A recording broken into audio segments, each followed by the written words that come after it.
ये है BBG Ram ji bill. बस राम जी का नाम आ गया तो इतनी बड़ी चिढ़ क्यों है? श्री राम जय राम जय जय राम। लड़की की शादी ना हो रही हो, नौकरी नहीं लग रही हो, गाय अगर दूध नहीं दे रही हो तो आप श्री राम जय राम कह दीजिए। और जितने भी लोग थे वो प्रिय बोलते रहे। आज कांग्रेस नेस्त नाबूद। संसद का शीतकालीन सत्र 19 दिसंबर को समाप्त हो गया, लेकिन आखिरी दिनों में मनरेगा की जगह लाए गए केंद्र सरकार के बिल बीबीजी राम जी पर बड़ा विवाद खड़ा हो गया।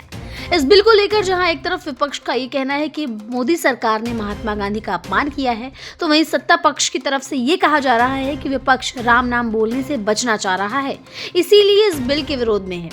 सत्ता पक्ष और विपक्ष की इस बहस के बीच नैनीताल उधम सिंह नगर से बीजेपी सांसद अजय भट्ट चर्चा में आ गए। जिस अंदाज में उन्होंने इस बिल पर अपनी बात रखी, उससे संसद में मौजूद सत्ता पक्ष और विपक्ष दोनों के ही नेता जोर जोर से ठहाके लगाने लगे।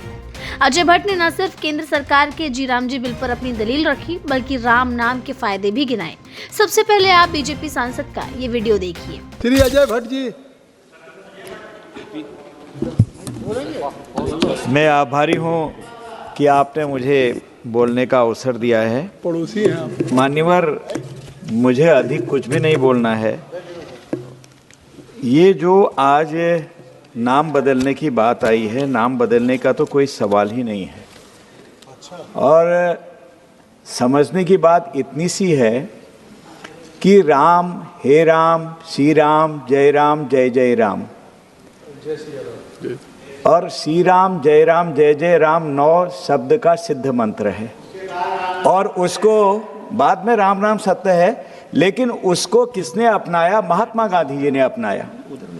और महात्मा गांधी जी ने अपनाया। आप इधर एड्रेस करिए। आप महात्मा गांधी जी ने मंत्री रहे उत्तराखंड में। जी महाराज जी।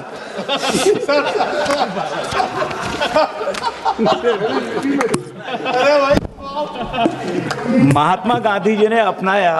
वो छेड़ते रहते हैं। महात्मा गांधी जी ने अपनाया तो उसमें कहीं से कहीं तक भी कोई गलत बात नहीं है, और उनका सम्मान पूरा उसी तरह से किया जा रहा है जिस तरह से हमेशा करते रहे हैं। कहीं पर भी मैं एक छोटा सा एक उदाहरण देना चाहता हूं। यह है बीबीजी राम जी बिल।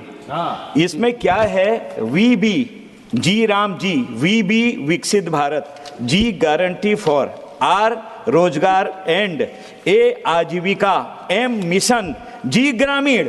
बस राम जी का नाम आ गया तो इतनी बड़ी चिढ़ क्यों है?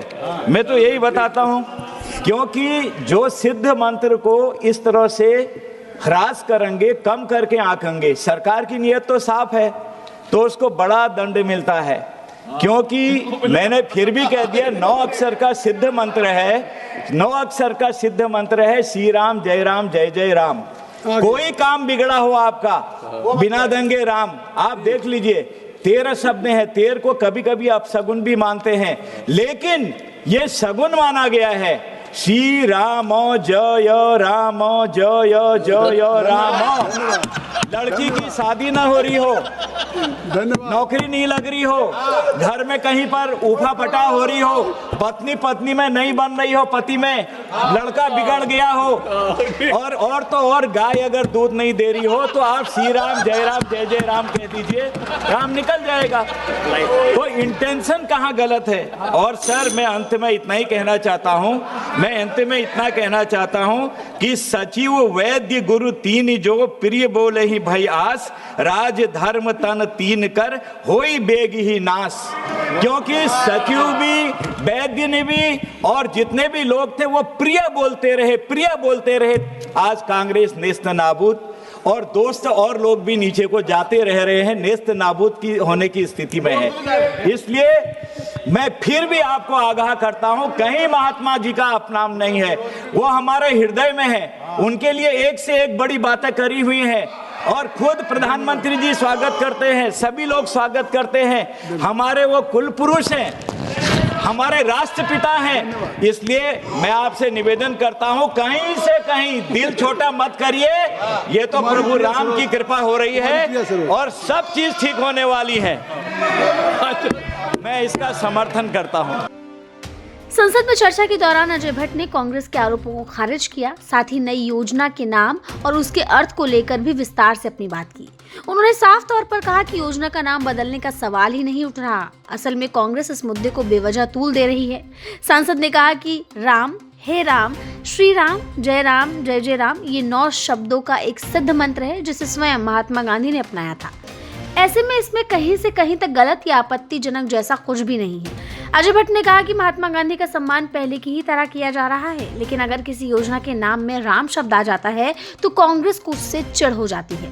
उन्होंने संसद में इस नई योजना का फुल फॉर्म भी बताया। भाजपा सांसद ने कहा कि इसे विकसित भारत जी राम जी कहा गया। इसका पूरा नाम है विकसित भारत गारंटी फॉर रोजगार एंड मिशन ग्रामीण। वहीं सांसद ने सवाल उठाया कि अगर इसमें राम शब्द जुड़ गया तो कांग्रेस को इतनी परेशानी क्यों हो रही है, और इसके बाद उन्होंने राम राम की महिमा का उल्लेख करना शुरू कर दिया।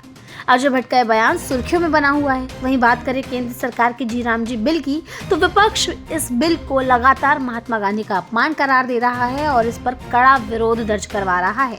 हालांकि विपक्ष के जबरदस्त विरोध के बावजूद बीते दिन इस बिल को दोनों सदनों से पास करवा दिया गया है।